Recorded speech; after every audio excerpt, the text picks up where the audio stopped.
Ngayong umaga po, nandito po kami ni Miss Kay para ituro sa inyo kung ano ba ang dapat laman ng inyong mga go bag. Miss Kay, let's start. In case of emergency lang to kayo, kayo masyadong mabahala kasi magkakaon na sa stress or na papanik, kaya magandang handa tayo palagi.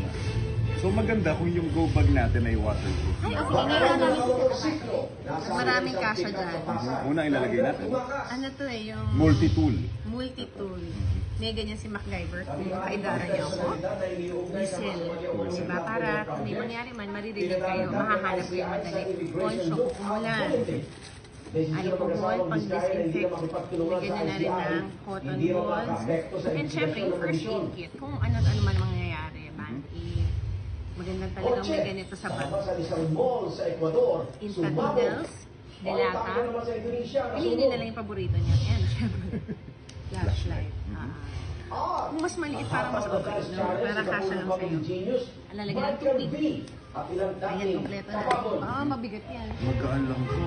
At saka maganda dito, hindi mabigat, saka compact siya. So pag in times of emergency, madali mo siyang makuha at mahanap na sa loob. Tsaka may ID para ma-identify ka andun yung mga details Yes. mo. Lalo na kung meron kang mga allergy sa gamot, maganda ilagay na rin. Yan mga kapuso, ang laman dapat ng inyong go bag. Syempre, payo po namin yan. Kaya pang hintayin nyo guys, make your own na kasi hindi po natin alam kung kailan tatama ang tatama. Ingat po tayong lahat.